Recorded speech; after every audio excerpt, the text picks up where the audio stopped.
All right, guys. So this is going to be part two of the 140 resurrection. I decided to split the carb rebuild up into two videos. I was going to do it all as one, but it ended up being 40 minutes straight of me taking apart a carb and putting it back together. Figured you guys wouldn't want to sit through that all in one shot. So if you want to watch both videos, great. If you want to watch one of them, great. If you don't want to watch any of them and you just want to see the thing running, there's going to be a video up of that too. Um, anyway, uh, like, subscribe, tune in for more saw shop videos. We're gonna have a bunch of them. Thanks, guys. All right, guys. Try to keep this in frame as much as possible. So, to tell it's an HL, not a lot to them. Pretty easy carbs to work on.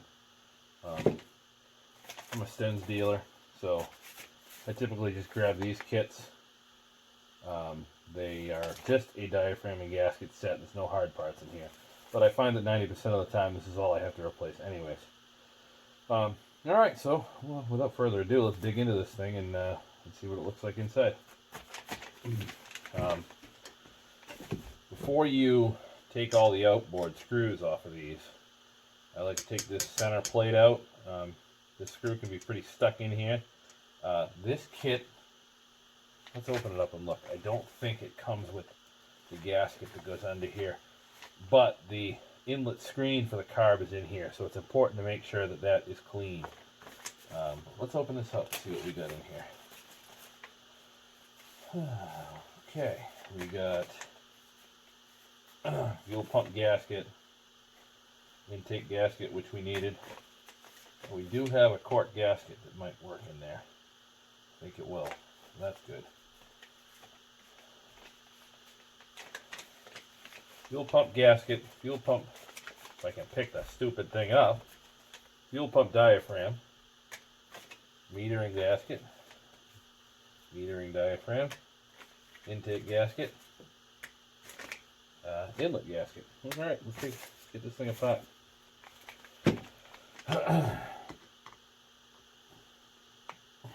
That one came pretty easy. Sometimes this stuck pretty good.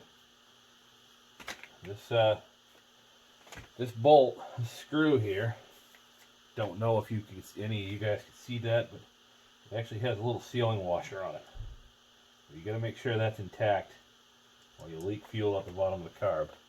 Well, I'm going to show you guys how to pressure test one of these carbs anyhow. You get a little pick or pry tool. I might be able to do it with a little screwdriver.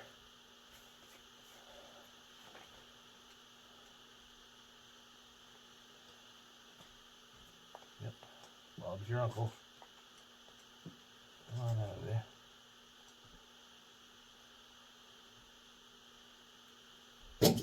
Yep.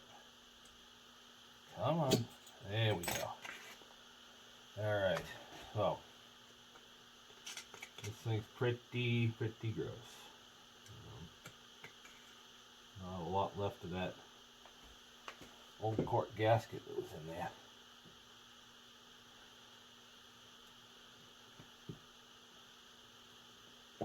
Get under this. Pry it out. See, it's a bronze screen. And it's full of skanky gas. So we're gonna we'll wash it out with some carb cleaner. I don't know if my gasket that I have here is gonna work. May have to trim it to make it fit.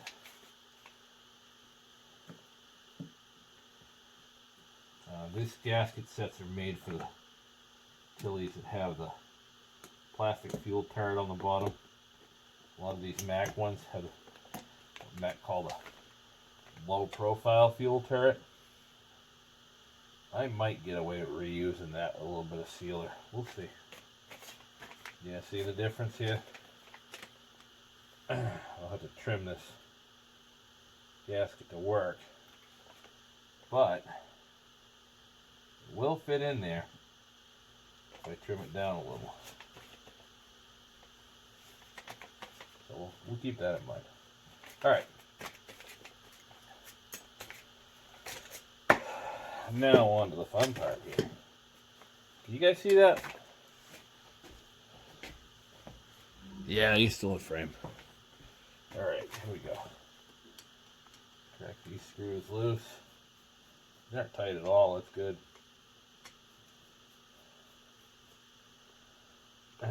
See how these diaphragms are. I didn't even try to run this saw off tank fuel. The fuel lines were rotted right off from it. It might have run, I don't know. Had a few of them lately that my Max Super 250, I put a new fuel line in the tank and off she went. Runs great.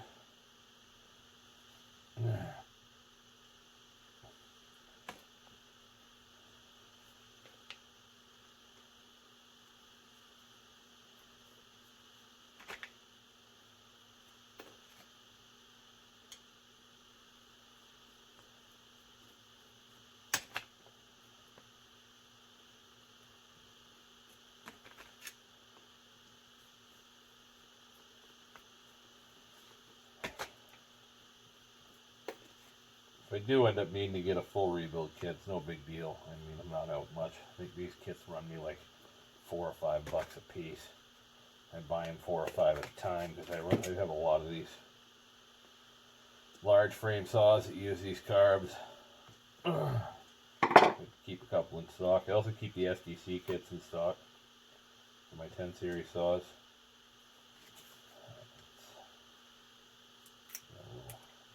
Pop. Oh. Boy, that was gross fuel that was in there.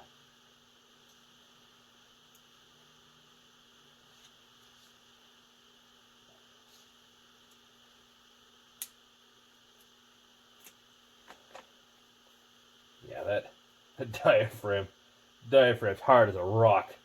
I very much doubt that would have pumped any fuel in that condition. Onto the metering chamber. Yep. Whoop. Same thing for the metering diaphragm. It is solid, guys. I mean, I can't even show you that on. I can't even move. Oh, there we go. I made it move. I mean, I guess it could have been worse. If I can blade here.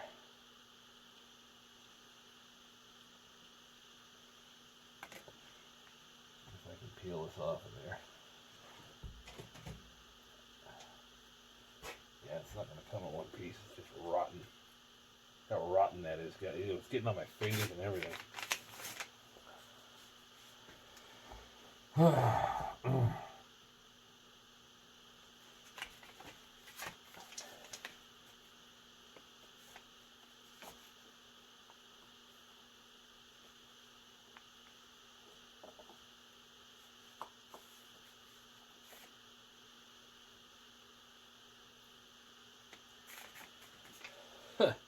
This is nasty, man. Nasty.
Look at that. Literally, the diaphragm just came off in like a gob of ooh. we're going to just get that sticky crap right off the paper here.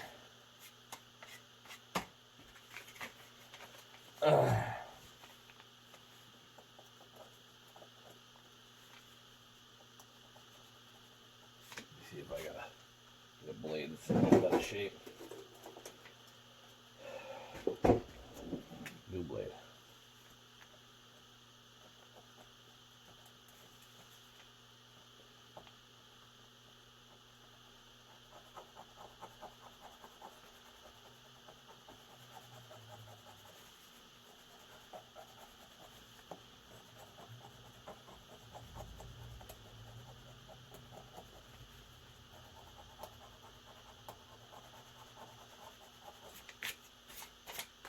All right. Kid's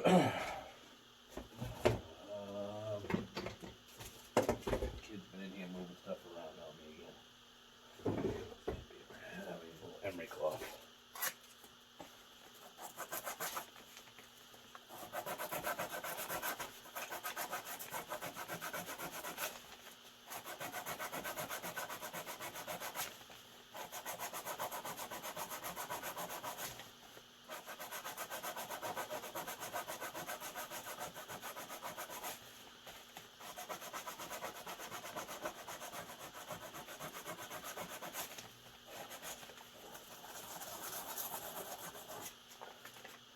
That's pretty decent. The other side won't need much. It's a little spray. Bam. Bam. Bam. Alright. On to the hard part. Not really. None of it's really hard. Get this little gasket off of here.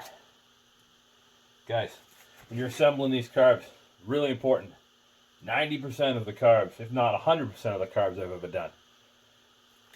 Gasket first against the carburetor body, then the metering diaphragm. Doesn't matter if it's one of these, it doesn't matter if it's a Walbro STC, Tillotson HS. Every one that comes to mind immediately right now is gasket first, then diaphragm. If you put the diaphragm first and then the gasket, it'll hang this metering lever or needle open and it'll just fuel flood the saw on you to beat all. So make sure you get them right. It does matter.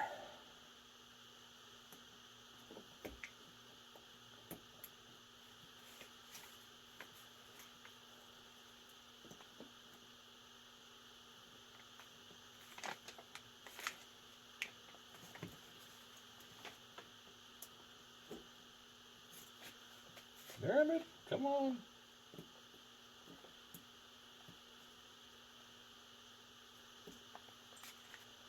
Mostly one piece. A little spot to scrape here.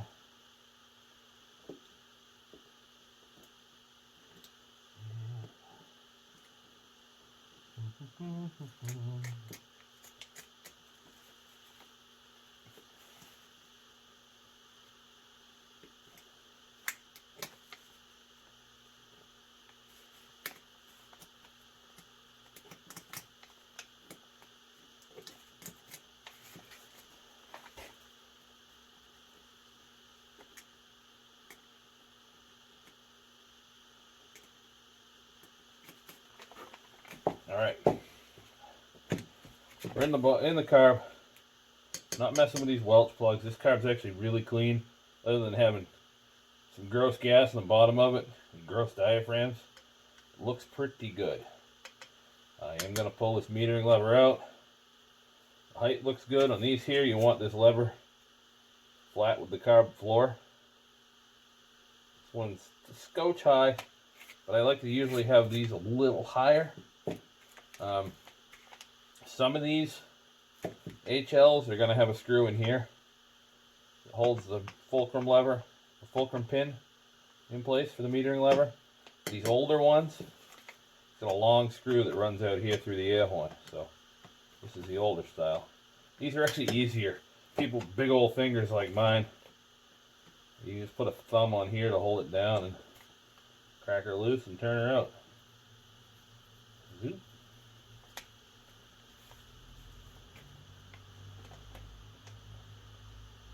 There's your metering lever, spring, More gross sticky gas on there. Get the needle out, hopefully. Yep, there's the needle. Needle's good. Looks clean. Get my handy dandy flashlight here. Check down the seat. Seat looks pretty good. As a matter of course, I will remove the seat. You need a really thin wall socket for these. I have one that I made. I took a cheap Chinese socket and ground it down. It's a 5/16. I have one here that I ground the ever-living snot out of to make it fit down in there. Just like so.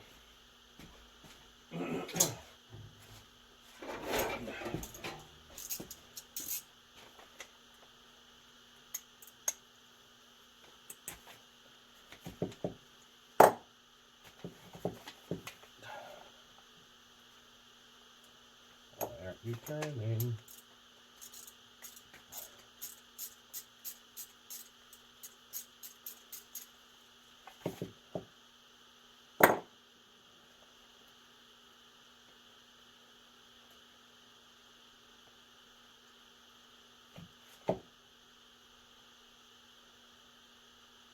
There's the seat. It says a rubber seat.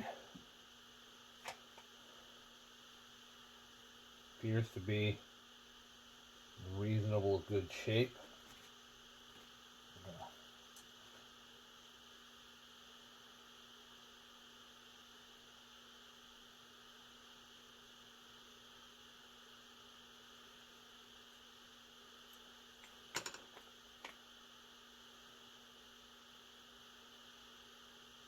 Alright, I'm going to pressure test this anyways. There's also a sealing washer down on the bottom in there. I'm not going to go to all the trouble of getting it out, but make sure that's in there when you go to reassemble. Let's take the metering screws out. Low side screw is always closest to the engine. Every carb ever that ever worked on. It's about a turn, give or take. I like to see where they're set at. It gives me an idea of kind of what the state of tune was of the saw when it was put up. One. Can't mix these up on these saws. Half. One. Yeah, that was about a turn too, so may have been tuned a bit on the lean side. The high needle. Obviously it's a lot longer than the low needle. You'd be pretty hard pressed to mix those up. Alright. Get some spray and start getting stuff cleaned up. I